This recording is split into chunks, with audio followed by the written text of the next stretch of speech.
Hi everyone, my name is Hannah and welcome back to my garden. Today I'm so excited because spring is here. We finally made it past our last frost date. And while I can't plant out all of my tomatoes and peppers yet, I can start planting out some things that could survive a frost if we have one. The first thing I'm going to do today is put out some mushroom spawn into the kind of more shaded parts of my garden. You can see the back of our property here is covered by these big fir trees and some larger other trees. The beds are all made of wood chips or pine needles. So I bought some spores for some mushroom spore. I bought some oyster mushrooms. I got these both from North Spore, and actually they shipped to me super fast, so I was excited about that. I have oyster mushrooms, and I also have Winecap mushrooms. Both of these are types of mushrooms that grow well in wood chips and in sawdust and straw. So you can see these are Winecap, and they kind of come in the sealed bag. And you can see all that white stuff is all of the mycelium, or the spores for the mushrooms. These oysters are looking great. You can see all that white stuff is all of that mushroom mycelium. And I got these a few weeks ago and I've been storing them in the refrigerator, so hopefully they're still good. And what I'm going to do is I'm going to put the Winecaps in the kind of more wood chipped beds. You can see here the previous owner put in a bunch of these wood chips all over the property, all of these kind of beds, and there's tons of different spots.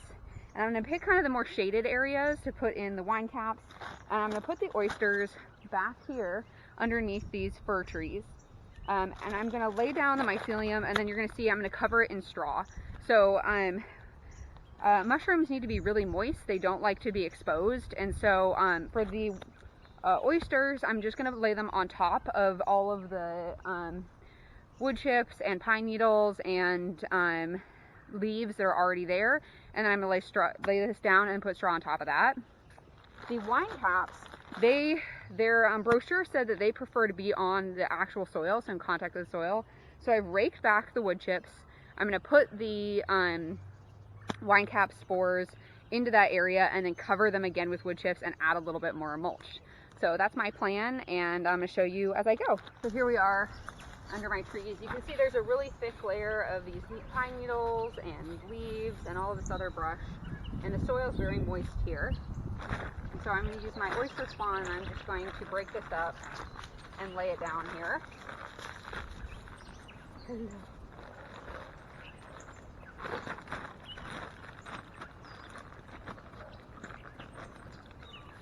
you can see that beautiful, that mushroom mycelium is like the white stuff. You can see there's a thick layer of that. I'm just going to go through and break this up, kind of spread it around here, and then I'm going to cover this in straw.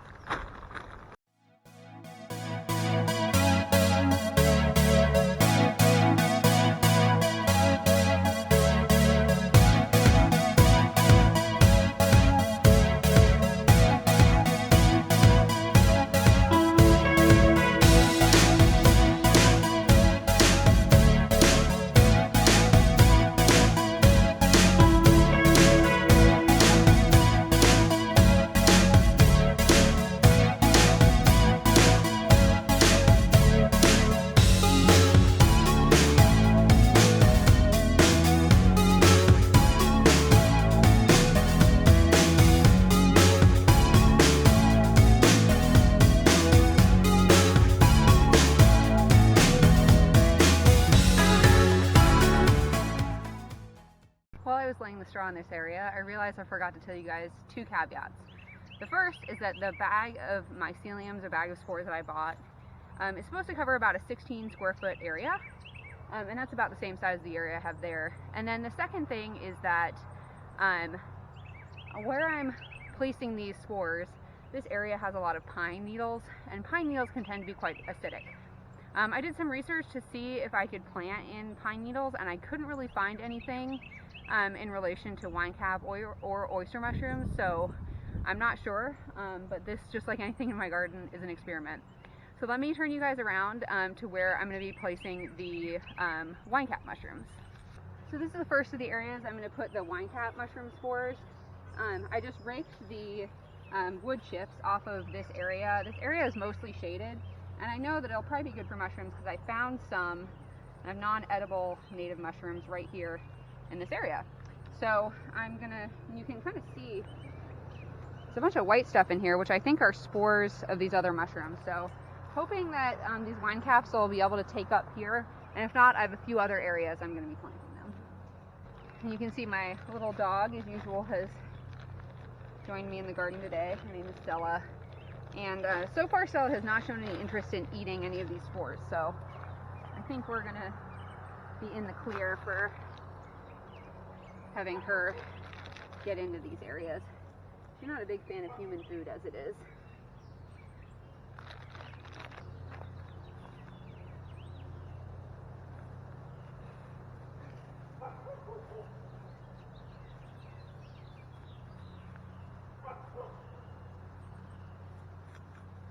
The other nice thing about wine calves is that they are quite easy to identify. They have these like really bright, dark red, brown tops, which is different than the kind of tawny colored, kind of like wild and edible mushrooms I see a lot around my garden.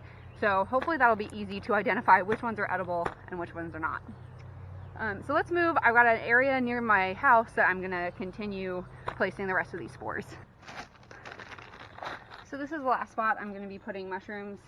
I have a very damp area over here that doesn't get a whole lot of sun. You can see it's late afternoon now, and we still don't really have any sun in this area, and not much else grows here. So I feel like this is going to be a perfect spot for mushrooms.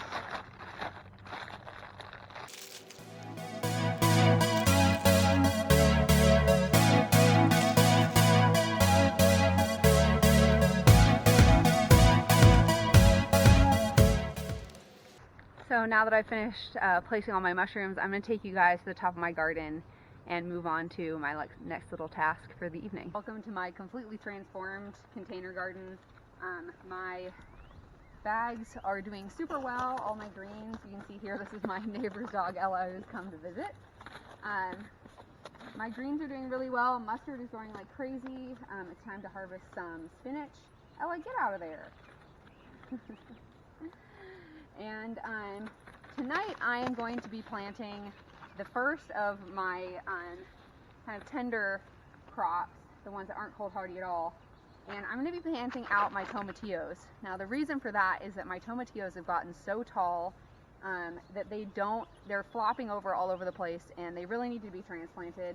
I'm going to hold back the rest of my tomatoes. All of those are a bit smaller, but the tomatillos just can't stay inside anymore. And I've been herding them off the past few weeks, and even if we do have a freeze this year in the next few weeks, it'll only be 4 plants, and I'm putting them in buckets so I can pull those inside, put them into my garage if we do look like we're going to have a freeze. So I'll show you my setup for my tomatoes this year. Doing all of my tomatoes in these white buckets, and actually one of my neighbors had just left these out on his front porch, and they were just out for free. So I picked them up, and you can see there's 10 of these buckets, and each of them has a hole drilled in it. Just one hole. It's pretty small, and it's a little bit above the bottom of the bucket. And so normally most people would say if you're doing planting in buckets, you would put a bunch of holes in the bottom of the bucket. But I was watching a video by Living Traditions Homestead here on YouTube, and they were talking about planting in buckets and just doing one hole above the bottom of the bucket. And the reason for that is that containers like these tend to dry out really quickly, and I am busy, I work full time, and I don't really have time to come water every day.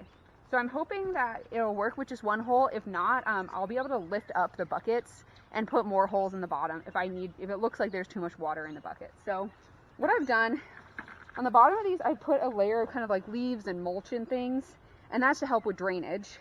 And then I just started putting some soil on the top. So I'm gonna fill 4 of these buckets with soil, and a little bit of fertilizer, and then we're going to plant our tomatillos. So here is an example of my tomatillos. You can say they can't really support themselves on their own. I don't think they're very happy in these little paper pots anymore.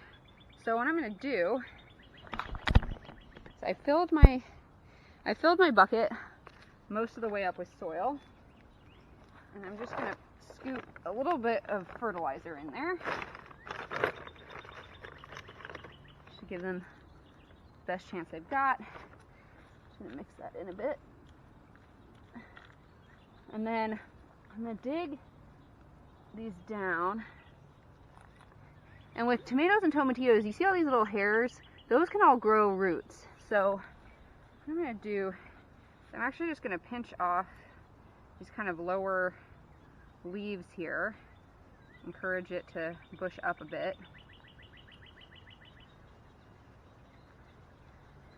And then this paper pot should break down, but just to kind of give it a little extra help, I'm going to kind of break this up, give the roots somewhere to go, and then I'm going to place this down kind of as deep as I can get it.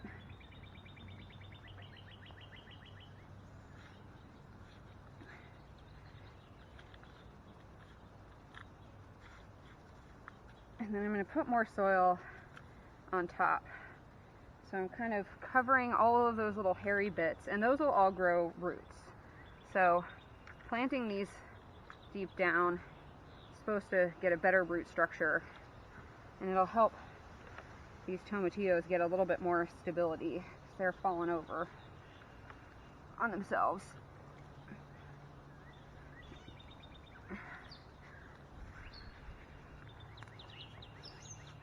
So I'm just going to repeat that same thing over here, digging down.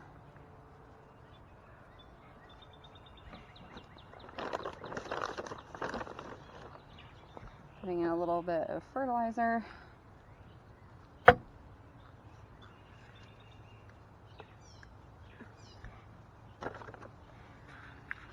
that in. I'm going to dig down, grab my next little tomatillo plant.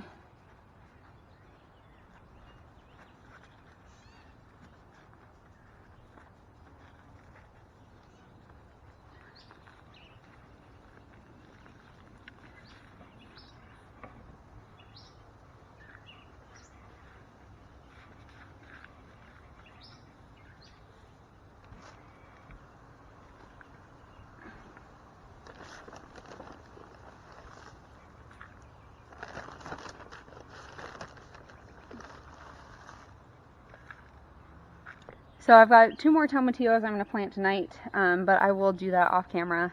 I should probably mention that I've placed these buckets right against the fence here because I'm hoping that instead of using a trellis, I'm actually just going to tie these up as they get taller onto the fence. So I'm pushing the buckets all the way onto the fence, and that way I can use this as a trellis and then hopefully go a little higher onto the top of these T-posts and bring some string so that they can grow nice and tall. So there are my beautiful little tomatillos all planted. I've planted 2 and I'll plant my other 2 off camera. Thank you all so much for joining me. I really appreciate your time, and I hope I'll see you again in my garden soon. I'm really excited for what's to come for this spring, and hopefully you guys will join me for all the excitement. Bye.